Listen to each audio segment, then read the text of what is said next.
जो लोग देहरादून से दिल्ली जाने के लिए बहुत लंबा सफ़र तय करते हैं, अब उनके लिए कुछ राहत की खबर आई है। खबर ये आई है कि जो दिल्ली और देहरादून का जो हाईवे बन रहा था वो पूरी तरीके से तैयार हो चुका है। अब उसके लिए ट्रायल शुरू हो चुका है, यानी ट्रायल के लिए वो हाईवे खोल दिया गया है। पूरी तफसील हम इस रिपोर्ट में जानते हैं क्या है।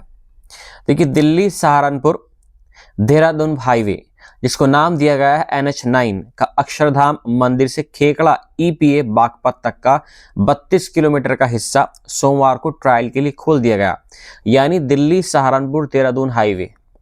और इसको जो नाम दिया गया है NH9, इसको नाम दिया है। और इसकी जो शुरुआत होती है इस हाईवे की, जो दिल्ली का जो अक्षरधाम मंदिर है वहाँ से इसकी शुरुआत होती है। और ये अभी तक जो इसका पूरा काम मुकम्मल हुआ है वो बागपत तक हो गया है, यानी 32 किलोमीटर के हिस्से में जो ट्रायल है वो सक्सेस हो चुका है। ये 6 लेन वाला हाईवे अभी हल्के वाहनों के लिए खोला गया है। देहरादून की तरफ से जो हिस्सा है उस पर अभी कंस्ट्रक्शन का काम चल रहा है और इसे खुलने में समय लग सकता है। यानी जो दिल्ली की तरफ का जो हिस्सा है वहाँ पर तो काम पूरा हो चुका है, लेकिन जो देहरादून की तरफ का जो हिस्सा है, जो हाईवे देहरादून की तरफ से जो अगर हम जाए, देहरादून से अगर दिल्ली की तरफ आएंगे तो वहाँ से अभी काम मुकम्मल नहीं हुआ है। लिहाजा अभी जो ये काम हुआ है मुकम्मल, वो 32 किलोमीटर का जो हिस्सा है दिल्ली से बागपत तक का हिस्सा, वहाँ पर यह काम मुकम्मल हुआ है। NHAI नए साल में इसका औपचारिक उद्घाटन कर सकते हैं। इसके बाद देहरादून का 210 किलोमीटर का सफ़र अभी के 4 से 5 घंटे के मुकाबले 2.5 घंटे में पूरा हो सकेगा। यानी अब जो हमें 5 से 6 घंटे लगते थे वाया NH58 होते हुए जाया करते थे, पहले गाज़ियाबाद, मुरादनगर, मोदीनगर, फिर इसके बाद में मेरठ, फिर रुड़की, हरिद्वार। अब इसके बाद में इसका जो एक लेंथ है, जो स्ट्रेच है, वो बहुत ज़्यादा यहाँ पर कम हो गई है। अब इसकी जो दूरी है 210 किलोमीटर की जो दूरी है वो 2.5 घंटे में आप इस हाईवे से पूरी कर सकते हैं।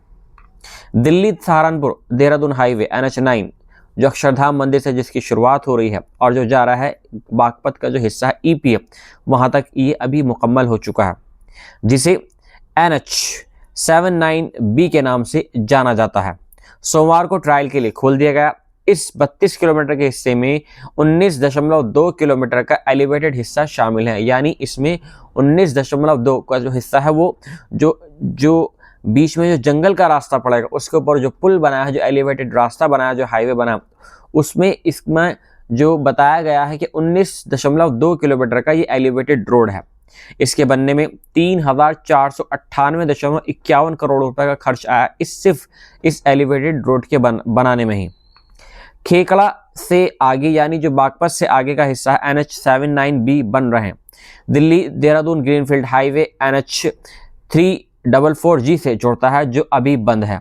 यानी ये जो हाईवे है वो दूसरे हाईवे से भी मिल रहा है, जिसका नाम दिया गया है NH344G, इससे वो जुड़ रहा है, जो अभी तक बंद है। इसके खुलने के बाद ही देहरादून वहाँ पर जा सकेंगे। मतलब ये 2 कनेक्टिंग हो रही है यहाँ पर, 2 हाईवे की। एक हाईवे यहाँ पर बताया जा रहा है NH709B और दूसरा यहाँ पर NH344G। लेकिन जो NH709B है वो अभी मुकम्मल हो चुका है, लेकिन इसके बाद में इसको जो जोड़ा जाएगा NH344G हाईवे से जोड़ा जाएगा। फिर इसके बाद में हम ये कह सकते हैं कि हाँ, जो देहरादून का काम है, जो हाईवे का काम है, वो मुकम्मल हो चुका और 2.5 घंटे में आप पूरी तरीके से पहुँच सकते हैं आसानी से। आपको यहाँ पर टोल के बारे में थोड़ा और तस्दीक से बता देता हूँ कि कहाँ कहाँ पर इस पर टोल लगने वाला है। देखिए, बागपत का जो खेकड़ा है वहाँ तक कोई टोल नहीं लग रहा है। इस हाईवे पर दिल्ली से खेकड़ा तक कोई टोल नहीं लगेगा। NHAI ने पहले ही तय कर लिया था कि ट्रायल के लिए खोला जा रहा हिस्सा टोल फ्री होगा। इससे आगे जाने वाले किसी भी व्यक्ति को टोल देना होगा। रेट अभी इसमें तय नहीं हुए, क्योंकि अभी जो हाईवे है वो पूरी तरीके से मुकम्मल नहीं हुआ है और इसी वजह से इस पर अभी कोई भी टोल वगैरह नहीं लगाया गया है। चढ़ने और उतरने के लिए लूप और रेप इस हाईवे पर बनाए गए हैं।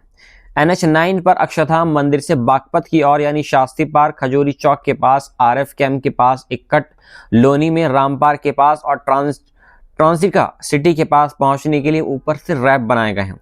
इन्हें गाड़ियों के आने जाने के लिए खोल दिया गया है। बागपत से दिल्ली जाते समय ट्रांसिका सिटी के पास वाला रास्ता अभी बंद है, लेकिन ट्रॉनिका सिटी के पास वाला रास्ता इसी रास्ते पर है, क्योंकि जिस घर का मामला इलाहाबाद हाई कोर्ट में चल रहा है वो इसी रास्ते में, यानी अभी एक घर बीच में रोड आया हुआ है, क्योंकि उसकी अभी पूरी तरीके से जो मुआवजे की जो रकम है वो मुकम्मल नहीं हुई है, जो मालिक के पास में नहीं पहुंचे, तो लिहाजा अभी इस पर इलाहाबाद हाई कोर्ट में मुकदमा चल रहा है और इसी वजह से जो काम इस हाईवे का मुकम्मल नहीं हुआ है। इस हाईवे पर कुछ स्पीड लिमिट भी दी गई है। हाईवे को 100 किलोमीटर प्रति घंटे की स्पीड से गाड़ियों को चलाने के हिसाब से बनाया गया है। ये उत्तर प्रदेश बॉर्डर के अंदर स्पीड लिमिट है। दिल्ली में अलग अलग जगहों पर साइन 65 से 85 किलोमीटर प्रति घंटे की स्पीड लिमिट बताते हैं, लेकिन ये अभी तक फाइनल नहीं हुआ है। NHAI अधिकारियों ने कहा है कि स्पीड लिमिट पर दिल्ली ट्रैफिक पुलिस से चर्चा भी की जाएगी। ऐसा इसलिए है क्योंकि दिल्ली में सुप्रीम कोर्ट का एक पुराना ऑर्डर भी लागू है जो हाईवे पर स्पीड लिमिट 70 किलोमीटर प्रति घंटे से ज्यादा होने से रोकता है। ये एलिवेटेड रोड है। इसके बनने में 3,498.51 करोड़ रुपए का खर्च आया सिर्फ इस एलिवेटेड रोड के बनाने में ही। खेकड़ा से आगे यानी जो बागपत से आगे का हिस्सा है NH79B बन रहे हैं। Delhi Dehradun greenfield highway NH344G से जुड़ता है जो अभी बंद है, यानी ये जो हाईवे है वो दूसरे हाईवे से भी मिल रहा है जिसका नाम दिया गया है NH344G, इससे वो जुड़ रहा है जो अभी तक बंद है। इसके खुलने के बाद ही देहरादून वहां पर जा सकेंगे, मतलब ये दो कनेक्टिंग हो रही है यहाँ पर दो हाईवे की। एक हाईवे यहाँ पर बताया जा रहा है NH709B और दूसरा यहाँ पर NH344G, लेकिन जो NH709B है वो अभी मुकम्मल हो चुका है, लेकिन इसके बाद में इसको जो जोड़ा जाएगा NH344G हाईवे से जोड़ा जाएगा, फिर इसके बाद में हम ये कह सकते हैं कि हाँ जो देहरादून का काम है, जो हाईवे का काम है वो मुकम्मल हो चुका और 2.5 घंटे में आप पूरी तरीके से पहुँच सकते हैं आसानी से। आपको यहाँ पर टोल के बारे में थोड़ा और तस्दीक से बता देता हूँ कि कहाँ कहाँ पर इस पर टोल लगने वाला है। देखिए बागपत का जो खेकड़ा है वहाँ तक कोई टोल नहीं लग रहा है। इस हाईवे पर दिल्ली से खेकड़ा तक कोई टोल नहीं लगेगा। NHAI ने पहले ही तय कर लिया था कि ट्रायल के लिए खोला जा रहा हिस्सा टोल फ्री होगा। इससे आगे जाने वाले किसी भी व्यक्ति को टोल देना होगा। रेट अभी इसमें तय नहीं हुए क्योंकि अभी जो हाईवे है वो पूरी तरीके से मुकम्मल नहीं हुआ है और इसी वजह से इस पर अभी कोई भी टोल वगैरह नहीं लगाया गया है। चढ़ने और उतरने के लिए लूप और रेप इस हाईवे पर बनाए गए हैं। NH9 पर अक्षरधाम मंदिर से बागपत की ओर यानी शास्त्री पार्क, खजूरी चौक के पास, RF कैंप के पास, इक्कट, लोनी में रामपार के पास और ट्रांसिका सिटी के पास पहुंचने के लिए ऊपर से रैप बनाए गए हैं। इन्हें गाड़ियों के आने जाने के लिए खोल दिया गया है। बागपत से दिल्ली जाते समय ट्रांसिका सिटी के पास वाला रास्ता अभी बंद है, लेकिन ट्रॉनिका सिटी के पास वाला रास्ता इसी रास्ते पर है, क्योंकि जिस घर का मामला इलाहाबाद हाई कोर्ट में चल रहा है वो इसी रास्ते में, यानी अभी एक घर बीच में रोड आया हुआ है, क्योंकि उसकी अभी पूरी तरीके से जो मुआवजे की जो रकम है वो मुकम्मल नहीं हुई है, जो मालिक के पास में नहीं पहुंचे, तो लिहाजा अभी इस पर इलाहाबाद हाई कोर्ट में मुकदमा चल रहा है और इसी वजह से जो काम इस हाईवे का मुकम्मल नहीं हुआ है।